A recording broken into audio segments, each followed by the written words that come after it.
TV one के निहायत दिलचस्प ड्रामों और एंटरटेनमेंट से भरपूर शोज किसी भी वक्त देखने के लिए हमारी वेबसाइट विजिट करें या हमारे यूट्यूब चैनल को सब्सक्राइब करें और बेल आइकॉन पर क्लिक करें।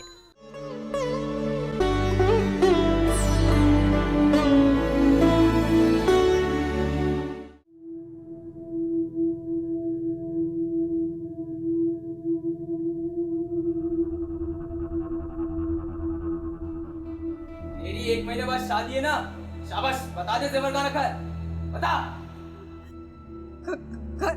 घर में नहीं है, बैंक के लॉकर में है, घर पर नहीं है। हटा पिस्तौल इस पर से। खामोश। सबसे पहले तुझे ठोक दूंगा। कोई बैंक में नहीं है, सब कुछ घर में है। शाबाश जल्दी बता। नहीं घर में नहीं है, कुछ भी नहीं है। बात लगता है ये लोग ऐसे नहीं मानेंगे। बोलते हो तो ठोक दूं क्या? सोच क्या रहा है?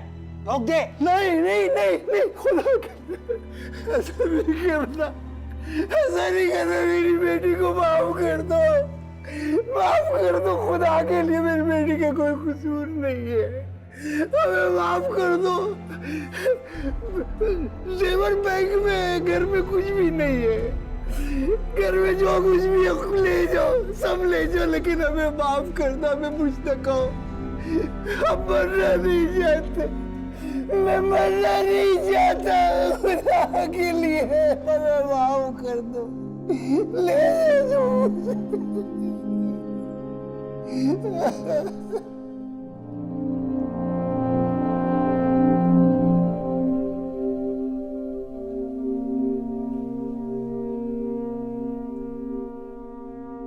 बाऊ वारिस एक रोज अचानक गुम हो गया। एक आम से दिन वो एक आम सी जिंदगी गुजारते गुजारते अचानक गायब हो गया। उसकी बीवी, उसके बच्चे उस रात उसका इंतजार करते रहे। अगली शाम तक उसकी राह देखते रहे। फिर उन्होंने मकामी पुलिस स्टेशन में उसकी गुमशुदगी की रिपोर्ट लिखवा दी। 2-4 रोज घर में मेला सा लगा रहा। अजीज रिश्तेदार दोपहर के बाद आना शुरू हो जाते। रात गए तक घर तसल्लियों, खदशात और उम्मीदों से गूंजता रहता। मेहमान गिनकर खबरनामे के बाद रोटियां और निहारी मंगवाई जाती। दूर दराज इलाकों से आने वाले रात को वहीं रुक जाते और नाश्ते के वक्त पापे चाय में डुबो कर खाते। परेशानी के इब्तदाई दिनों में बाऊ वारिस की परचून की दुकान बंद रही। चौथे दिन बाऊ वारिस के बेटे इलियास ने दुकान खोल ली। छठे दिन उसकी बहन रेहाना कॉलेज जाना शुरू हो गई। 8वें दिन बाऊ वारिस की बीवी ने किसी छोटी सी बात पर अपनी नंद को ऐसी गालियां दी कि गर्म रोटियों और निहारी की मुंतजिर औरतें अपने बच्चे समेट कर फरार होने पर मजबूर हो गई। बाऊ वारिस बदस्तूर गुम रहा। सर जो इब्तिदाई रिपोर्ट मुझे मुख्तार मोहम्मद ने दी है वो ये है। बैठो। Thank you sir. पुलिस की बड़ी बेइज्जती हो रही है। तुमने ये रिपोर्ट पढ़ी? जी सर। पढ़ो।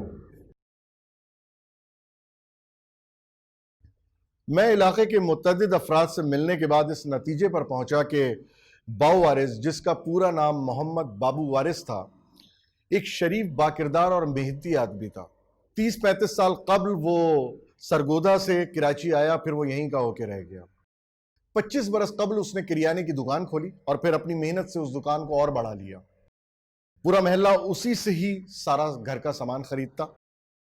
बाऊ वारिस एक बेहद मिलनसार आदमी था। उसके ग्राहक उसकी बहुत तारीफ करते थे। हलाल की रोजी कमाने के सिलसिले में उसके अपने नजरियात थे जिन पर वो सारी जिंदगी बेहद सख्ती से कारबंद रहा। पूरे इलाके में उससे किसी की कोई भी दुश्मनी नहीं थी। गुमशुदगी से 1 हफ्ते कबल 2 लड़कों ने उसके घर में डकैती की नाकाम कोशिश की, जिसे पुलिस मोबाइल नंबर 262 ने नाकाम बना दिया। दोनों डाकू गिरफ्तार कर लिए गए। उनका मुकदमा चल रहा है और उनके वारिस उनकी जमानत करा चुके हैं। बाऊ वारिस की रहमदिली का अंदाजा इस बात से लगाया जा सकता है कि उसने डाकुओं की गिरफ्तारी के वक्त भी पुलिस वालों से दरखास्त की थी कि इनको मारा ना जाए। बाऊ वारिस को तलाश करने के लिए मैं खुद पुलिस पार्टी लेकर मुतअद्दिद मुकामात पर गया, लेकिन उसका कोई सुराग नहीं मिला। न जाने उसे जमीन खा गई या फिर आसमान निकल गया। गुमशुदगी के दिन उसने दोपहर 2 बजे तक अपनी दुकान खोली। उसके पुराने दोस्त रिटायर्ड हवलदार फकीर मोहम्मद ने उसे 1:40 तक देखा। उसके करीबी लोगों से मैंने तफसीली बयानात लिए। किसी भी बयान से उसकी गुमशुदगी के मौमे का कोई भी पहलू हल होता हुआ नहीं दिखता। बड़ी फजूल और नाकारा किस्म की रिपोर्ट है ये। जूनियर ऑफिसर है सर, इससे ज्यादा उसके बस में नहीं है। अजीब नॉन ऑफिशियल अफसानवी जबान में लिखी है ये रिपोर्ट। जी खैर, इस ऑफिसर को बाद में देखेंगे। नासिर, इस केस की इन्वेस्टिगेशन तुम अपने हाथ में ले लो। मैंने काम शुरू कर दिया है सर। देखो, जल्द अज जल्द इस वारिस, जो भी नाम है इसका, इसे जल्द अज जल्द बाजियाब कराओ, जिस हालत में भी हो। सर अखबार में खबरें छप रही हैं, टीवी पर रिपोर्ट्स आ रही हैं और इसके घर वाले जगह जगह इंटरव्यू दे रहे हैं। मीडिया वाले ऐसा कोई मौका हाथ से जाने नहीं देते हैं। वो अलग शोर मचा रहे हैं कि पुलिस एक आम आदमी को इतने दिनों में नहीं ढूंढ पाई तो मुजरिम क्या खाक पकड़ेगी। मैं समझता हूँ सर, बस आप मुझे थोड़ा वक्त दें, मैं ज़रूर इस बावारिस को ढूंढ निकालूंगा। तुम्हारे पास 3 से 4 दिन है और तुम ये कर लोगे, मुझे यकीन है। बाज जासूस टाइप रिश्तेदारों ने, जो हर खानदान में मौजूद होते हैं, बाऊ वारिस की गुमशुदगी के बाद तरह तरह के नजरियात पेश किए। खालू, आप ये कैसी बातें कर रहे हैं? जरा सोच समझ कर तो बोले, आप किसके बारे में और क्या बोले जा रहे हैं? अरे बेटा, ऐसा होता है, अक्सर लोग दूसरी शादी के चक्कर में गायब हो जाते हैं। लोग ऐसा करते होंगे, लेकिन इस वक्त आप मेरे बाबा के बारे में बात कर रहे हैं। वो हरगिज ऐसे नहीं है। अम्मी, आप ही को समझाइए ना। मैं क्या बोलूं बेटा?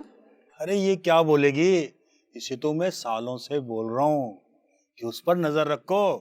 अरे अशरफ भाई, ऐसा हरगिज नहीं है, ऐसा हो ही नहीं सकता। बाबूजी ऐसे आदमी नहीं हैं। अलबत्ता यह है कि वो कोई लेन देन का मामला हो या कर्ज का कोई मसला हो जिसे बचने के लिए वो भाग निकले हो। ऐसा कुछ भी नहीं है।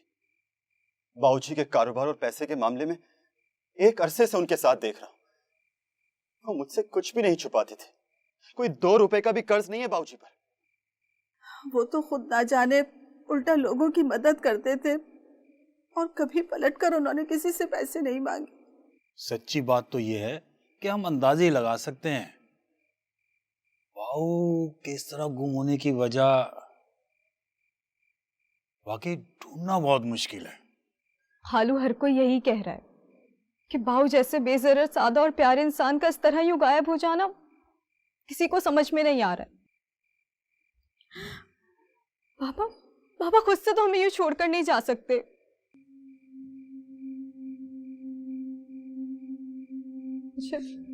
मुझे तो बस फिक्र इस बात की है कि कहीं बाबा को कुछ नहीं, उन्हें कुछ भी नहीं हो सकता। मेरा दिल कहता है वो बिल्कुल ठीक है। उन्हें कुछ नहीं हो सकता। बस हमें उनको ढूंढना है। बिल्कुल बेटा, हम जरूर ढूंढ निकालेंगे। आप लोग सिर्फ हिम्मत रखें।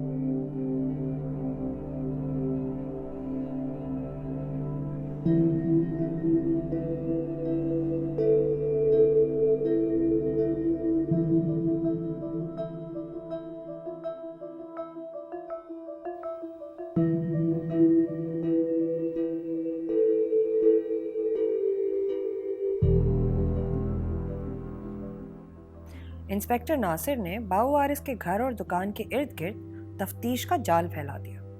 हर किसी से मालूमात की, नुक्कड़ में डब्बू खेलने वाले लड़कों तक को नजरअंदाज नहीं किया। हालांकि बाऊ वारिस जैसे शख्स का कभी भी उनसे मिल बैठने का कोई इम्कान नहीं था। डब्बू खेलना तो बहुत दूर की बात थी, लेकिन कहीं से भी इंस्पेक्टर नासिर को आगे बढ़ने का कोई सुराग नहीं मिल रहा था।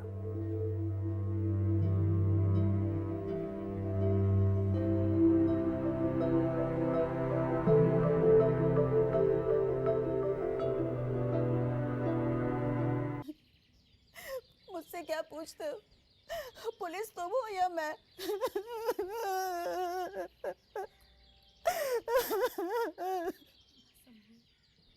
मैं तो ये सोच सोच के पागल हो रही हूँ कि बाऊ मुझे छोड़कर कहाँ चला गया। वो तो कहीं नहीं जाता था, जहाँ भी जाता था मुझे बता कर जाता था।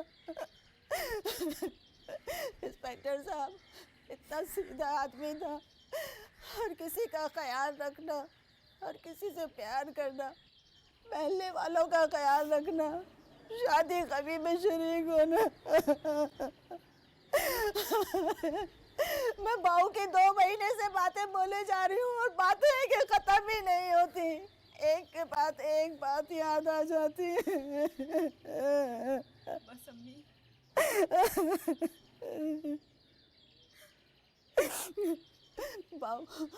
पाव मेरे सामने होता था तो मैं उसे यूं ही समझती थी। अब सोचती हूँ कि मैंने उसके पाँव धो धो कर क्यों नहीं पिए।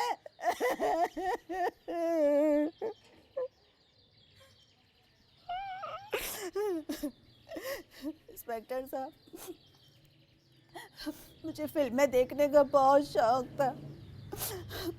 अभी कोई 10 साल पहले वो मेरे लिए वीसीआर खरीद कर लाया और बोला, तू जानती है ना मैं नमाजी आदमी हूँ, फिल्मी गानों से नफरत करता हूँ, मगर तेरे लिए मैं वीसीआर खरीद कर लाया हूँ क्योंकि तेरा मुझ पे बड़ा हक है। जा ऐश कर, तेरे गुनाह मैं संभाल लूंगा।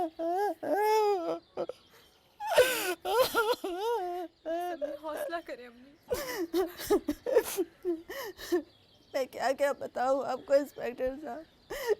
जब मेरी कभी बाऊ से लड़ाई होती थी तो उस शख्स ने कभी ऊंची आवाज में जवाब नहीं दिया, कभी महल्ले से बाहर उसकी आवाज नहीं गई। मेरी आवाज तो जरूर महल्ले वालों ने सुनी होगी मगर उसकी नहीं। महल्ले की औरतें कहती हैं, तू बड़ी किस्मत वाली है। अरे मारना तो बहुत दूर की बात, उसने तो कभी मुझे डांटा भी नहीं। डांटा भी नहीं।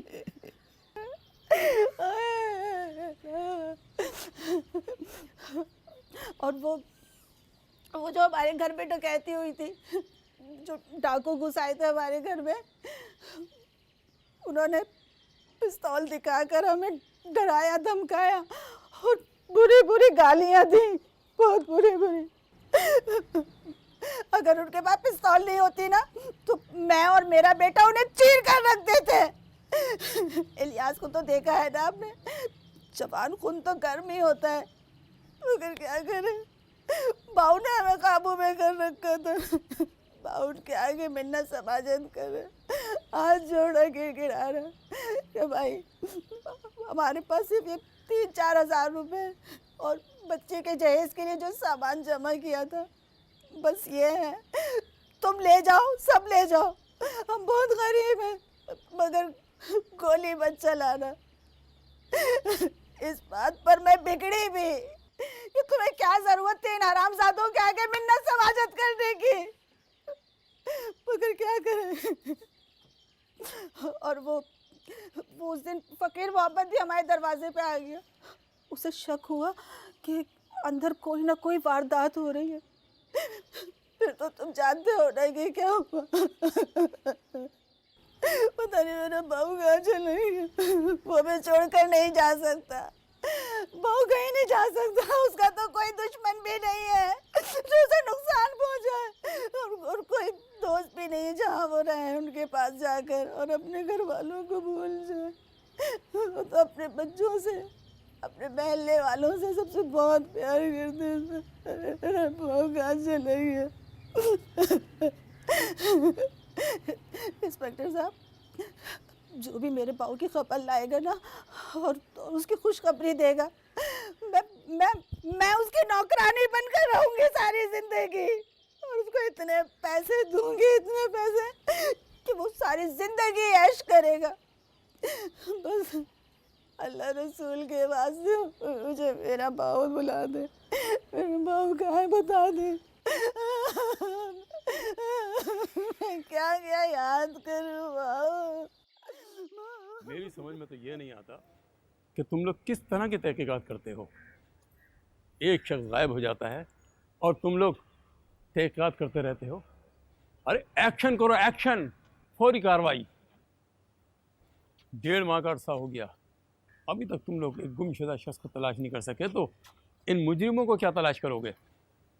जिस दिन बाव वारिस की डकैती हुई थी, अगर मैं भी उस दिन तुम्हारी तरह लोगों के बयानात रिकॉर्ड करने खड़ा होया था ना, तो ये मुजरिम तो बड़े आसानी से फरार हो जाते। जब मैंने देखा कि मुसलसल दरवाजे को खटखटाने के बावजूद कोई जवाब नहीं आया, तो मेरी नज़र खड़ी बाइक पर पड़ी। मेरा दिमाग खटखटाया, फ़ौरन मैं समझ गया कि अंदर कोई ख़तरा है। मैंने 4 बंदे वहाँ खड़े किए और दौड़ता हुआ अपने घर गया। घर से मैंने अपनी बंदूक उठाते मैं जाए वारदात पर पहुँचा। जैसे ही मैं एक्शन लेने वाला था कि अचानक सामने से तुम्हारे स्थानीय की मोबाइल आ गई और मेरा हाथ रुक गया। अगर एक मिनट भी तुम्हारी मोबाइल लेट हो जाती ना, तो मैंने दोनों बंदों को टपका देना था। ये सब तुम लोगों की दी हुई ढूल है। छोटे छोटे बच्चे 16-17 साल के टीटियाँ उठा के लोगों के घरों में डकैतियाँ मारते फिरते हैं, लूटते फिरते हैं लोगों को, और तुम लोगों ने गिरफ्तार करने में नाकाम रहते हो। मेरी समझ में नहीं आता कि पुलिस को फौज की जैसी ट्रेनिंग क्यों नहीं दी जाती। उस रात को भी बाव वारिस और मैं काफ़ी देर तक साथ रहे। मेरा यार है वो बड़ा ही अफसुर्दा था। मुझसे कहने लगा, यार फ़कीर मोहम्मद, क्या शरीफ आदमी को शराफत से जीने का कोई हक़ नहीं? बल्कि एक बात तो उसने बड़ी अजीब मुझसे कही। कहने लगा, क्या शरीफ आदमी बुज़दिल होता है, या बुज़दिल होना बहुत बड़ा गुनाह है? मैंने कहा, बाव वारिस, हम बचपने से यही सुनते आए, जिसकी लाठी उसी की भैंस। अब लाठी खरीदने का ज़माना आ गया है। और भाई, मैं क्या क्या बातें बताऊं उसकी। बस यार, मेरा तो तुमको ये मशवरा है भाई कि खुदा के लिए ये तहकीकात वहकीकात बंद करो, कार्रवाई करो कार्रवाई। अब मुझे तुमसे और कुछ नहीं कहना, बस खत्म हो गया। वो बात दरअसल ये है फौजी साहब के मैं आपसे जरूर कुछ कहता, लेकिन आपकी उम्र और वर्दी की खिदमात को मद्देनजर रखते हुए मैं खामोशी रहूंगा। अगर जरूरत पड़ी तो मुलाकात जरूर होगी। और ये वादा है मेरा कि ये पुलिस वाला आपके दोस्त को बरामद जरूर करेगा। इस बात का यकीन कर लीजिए। चलता हूं। छड़ी मेरी है।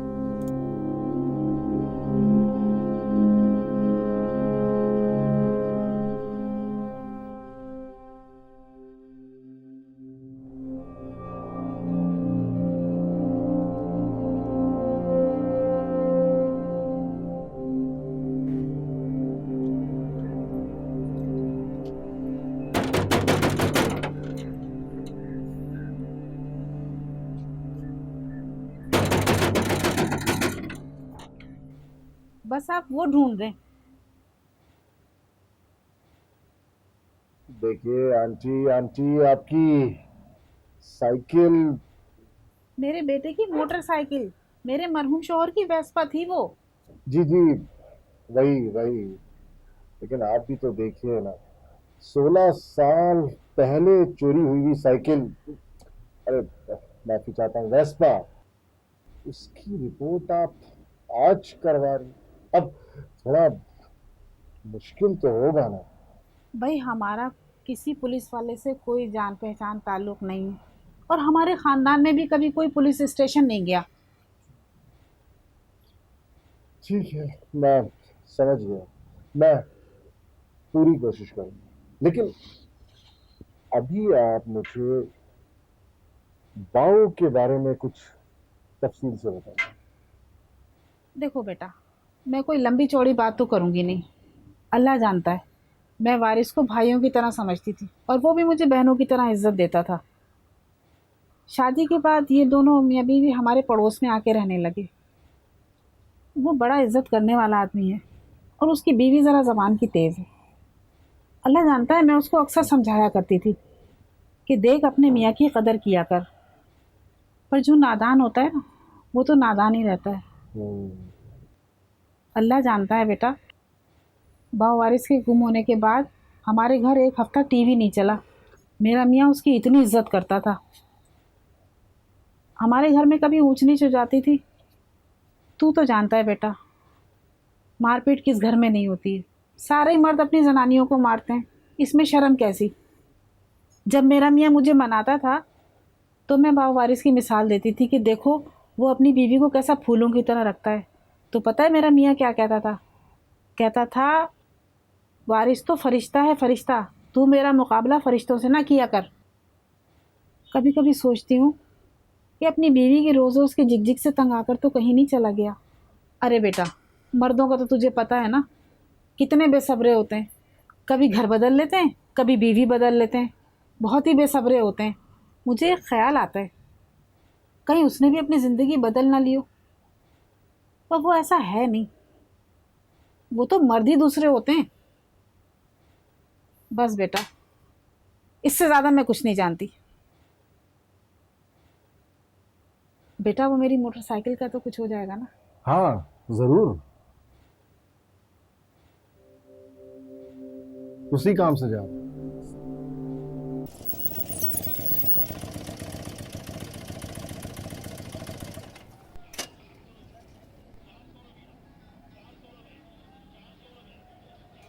देखो,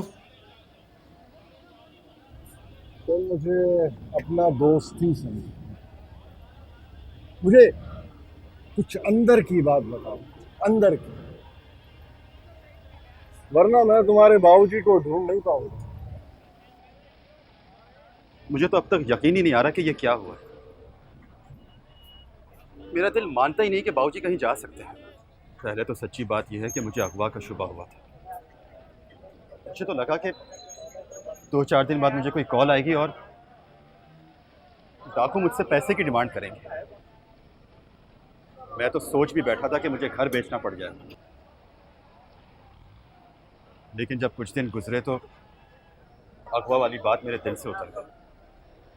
अब तो 2 ही बातें रह जाती, या तो उन्हें अल्लाह ना करे कोई हादसा पेश आ गया या वो खुद कहीं चले गए। लेकिन मैं तो हर जगह ढूंढ चुका हूं और बाबूजी ज्यादा जगहों पर आने जाने वाले आदमी ही नहीं थे। सुबह फजर की नमाज के बाद या खरीदारी के लिए जाते थे, या दुकान या फिर मस्जिद। चाचा फकीर मोहम्मद उनके इकलौते दोस्त थे। मेरे इल्म में कोई ऐसी जगह नहीं इसके अलावा जहां वो मिल सकते हैं। वो निहायत ही शरीफ आदमी थे, इस बात की गवाही आपको पूरा मोहल्ला देगा। उनकी पूरी जिंदगी सिर्फ हम थे या ये दुकान। बस सर दुआ करें और कोशिश करें कि वो जल्द से जल्द मिल जाए। भाई मैं तो कोशिश कर रहा हूं, लेकिन तुम लोग कोई खास काम की बात ही नहीं बताते। ऐसी कोई गैर मामूली बात जिससे बाऊ की जिंदगी वो भागने पे मजबूर हो जाए या फिर कोई उसे रास्ते से हटाने पे मजबूर। सर ऐसा तो कुछ भी नहीं है। आपने खामोखा मेरा नाम तफ्तीश में शामिल कर लिया। मैं किसी गवाही के चक्कर में नहीं पड़ना चाहता। ख्वामखा कैसे? आप बाऊ वारिस के पड़ोसी हैं, तफ्तीश तो सबसे ही करना पड़ती है। वैसे मेरा बड़ा दामाद आईजी साहब का ड्राइवर है, खास आदमी है उनका। मैं कोई बयान देना नहीं चाहता।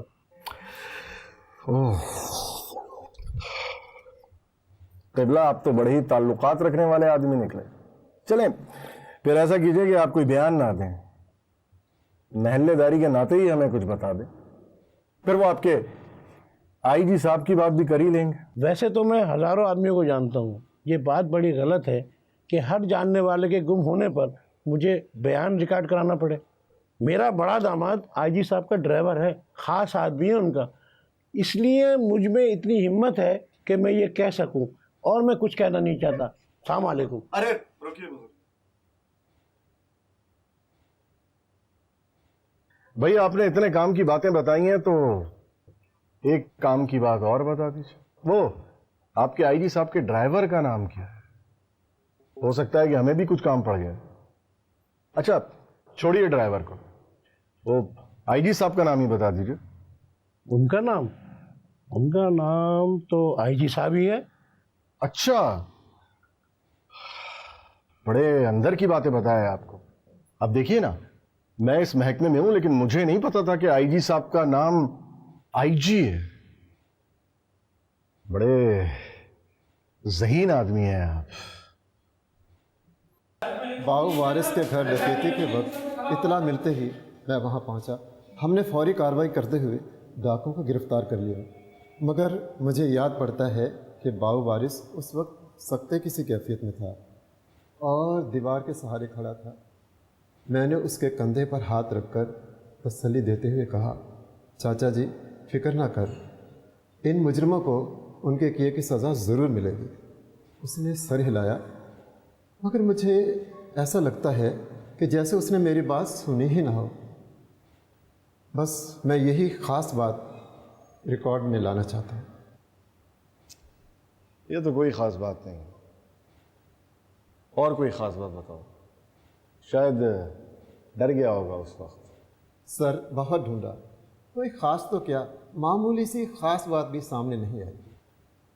अच्छा, इसका मतलब है कि फिर वो खुद से गायब हुआ। लेकिन क्यों?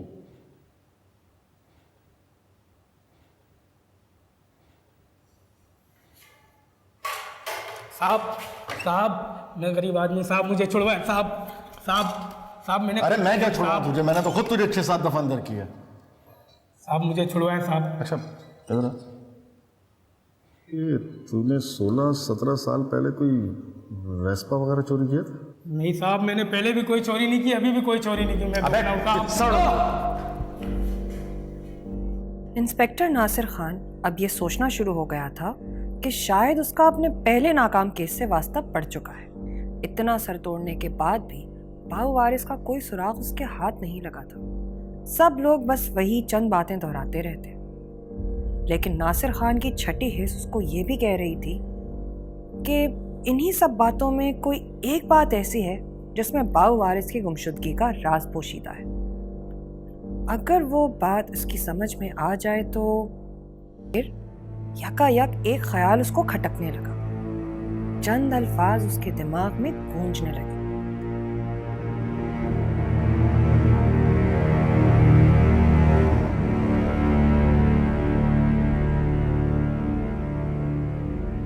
भर दो झोली मेरी या मोहम्मद, लौट कर मैं ना जाऊंगा खाली। भर दो झोली मेरी या मोहम्मद, लौट कर मैं ना जाऊंगा। भर दो झोली मेरी या मोहम्मद,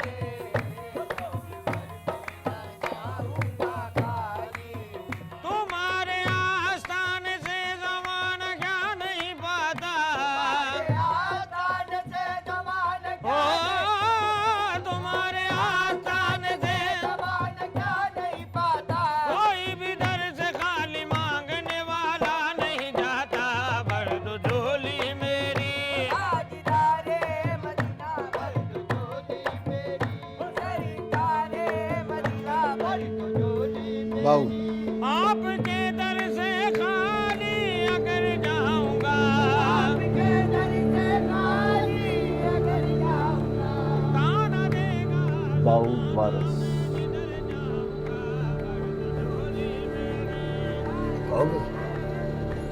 उधर से मिलता है। सरकारे मदीना, भर नहीं, भूख नहीं है मुझे। इंस्पेक्टर नासिर खान, तुम यहाँ तक कैसे पहुंचे? एक एक करके तकरीबन शहर के सारे मज़ारों पर ही हाजिरी दे डाली। इसके बाद बस सिर्फ 2-3 मज़ार ही बचे थे। बात दरअसल ये है बाऊ कि जब दिल में कोई फांस चुभी हो ना तो बहुत तकलीफ देती है, बहुत बेचैन रखती है। और मैं तो एक इंस्पेक्टर। खैर, तुम इन बातों के चक्कर में नहीं पड़ो कि मैं यहाँ तक कैसे पहुंचा। तुम मुझे बात बताओ, कैसी बात? ये तफ्तीश नहीं है बाबू वारिस, मैं सवाल लेकर आया हूं, सीधा साधा सवाल कि डकैती वाले दिन ऐसी क्या बात हुई जो मुसलसल 1 हफ्ता सोचने के बाद तुमने अपनी जिंदगी, अपनी बीवी, बच्चे सब छोड़ दिया, अपना बरसों से बसा बसाया घर एकदम छोड़ दिया?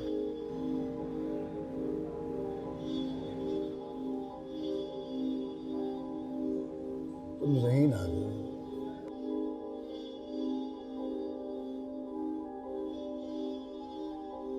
खुदगर्जी खत्म ही नहीं होती। आज जुमेरात है और देगे भी आएंगी। ये खा खा के ना इनके पेट फूल जाएंगे, लेकिन खुदगर्जी की लालच खत्म नहीं होती। मैं जवाब का मुंतजर हूं। मैं जवाब ही दे रहा हूं। कोई ऐसा आला आज तक इजाद नहीं ना हुआ कि जो ये बता सके कि कोई शख्स अपने बीवी बच्चों से कितना प्यार करता है। नहीं ना हुआ। उस दिन डकैती वाले दिन मुझे एहसास हुआ कि अच्छा ही हुआ कि ऐसा कोई आला इजाद नहीं हुआ, वरना बंदा कहता कि कितने टन, कितने ट्रक, कितनी चीजें सब गारत हो गई। खुदगर्जी हर शय को खा गई।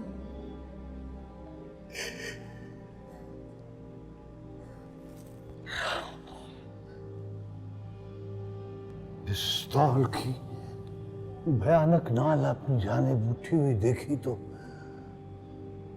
मुझे अपनी मौत नजर आने लगी। मैं बहुत डर गया था।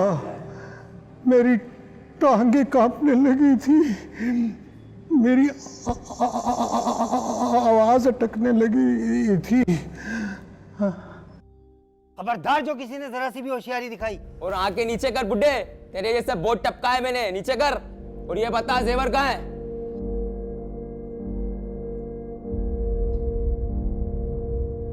मैं उन छोकरों के सामने बहुत रोया, बहुत गिड़गिड़ाया, मगर पिस्तौल की खौफनाक भयानक नाल मेरे सामने खड़ी थी। और जब उन्होंने वो भयानक नाल मेरे जवान बेटे की तरफ उठाई, मेरी बेटी की तरफ, मेरी बीवी की तरफ, तो मैं ज़ारों कतार उनके सामने रो दिया। मैं बहुत गिड़गिड़ाया उनके सामने। मैंने अल्लाह रसूल के पता नहीं किस किस के वास्ते दी,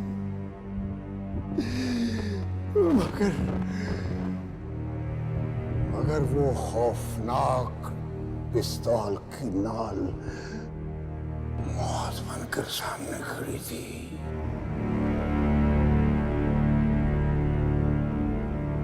मैं मरना नहीं चाहता था। मैं अपने जवान बेटे को एक कामयाब इंसान बनाने के लिए, हर तरह का सहारा देने के लिए जिंदा रहना चाहता था।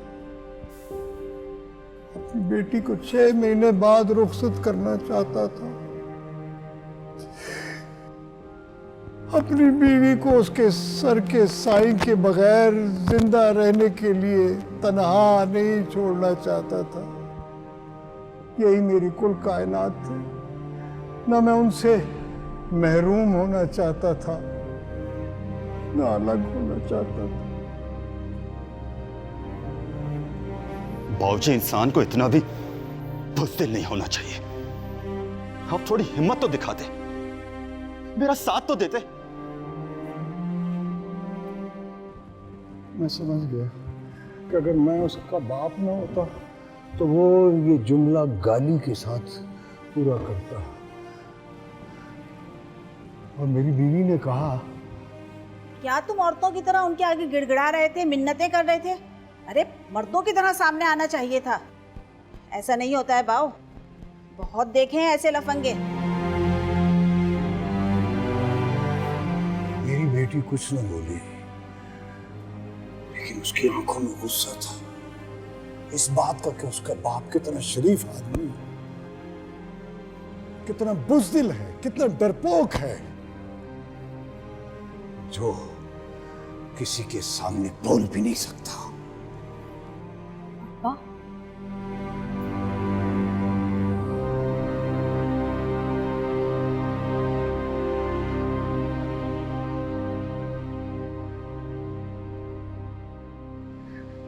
सब कुछ कितना बेमकसद हो जाता है, बिल्कुल नकारत।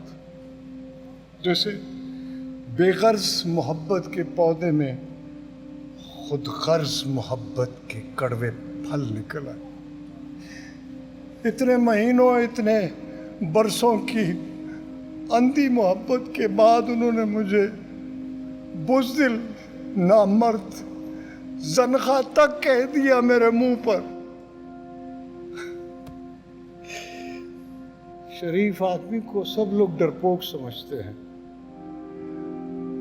अपने बीवी बच्चों को बचाने की खातिर, उनकी खातिर जिंदा रहने के लिए गिड़गिड़ाने वाले को सब वही गाली देते हैं जो मेरे बेटे के मुंह पर आते आते रह गई। क्या ये वाकई ऐसा है? क्या वाकई ये सच है? हाँ? बाबू वारिस, मैं तुम्हारे सवालात के जवाबात देने नहीं आया, बल्कि तुमसे सवालात पूछने आया। वही तो दे रहा हूं, जवाब भी तो दे रहा हूं। बाबू, तुम यहीं रहना चाहते हो या अपने घर वापस लौटना चाहते हो? मैं यहाँ रहना नहीं चाहता, लेकिन घर भी नहीं जाना चाहता। अगर तुम किसी को कुछ ना बताओ तो मुझ पर एहसान होगा। मेरे पास अब घर ले जाने के लिए कुछ भी नहीं। मेरी जिंदगी की सारी जमा पूंजी तो मेरे घर वालों ने छीन ली। वो डाकू तो बेचारे खाली हाथ पकड़े गए थे।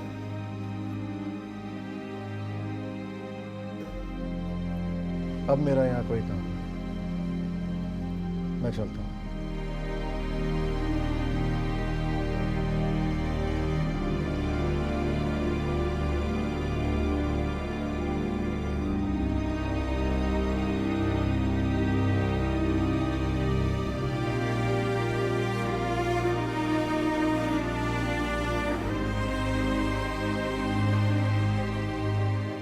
जी सर, जी सर, कल वाले बंदों का मैंने सुराग लगा लिया है सर। जी, टिप पक्की है, आज रात वो इंशाल्लाह हिरासत में हो। कौन? बाबू वारिस सर? सर, मैं जिंदगी में पहली दफा नाकाम हो गया हूं। मैं बाबू वारिस को नहीं ढूंढ पाया। Sorry sir. जी सर, मैं पहुंचता हूं।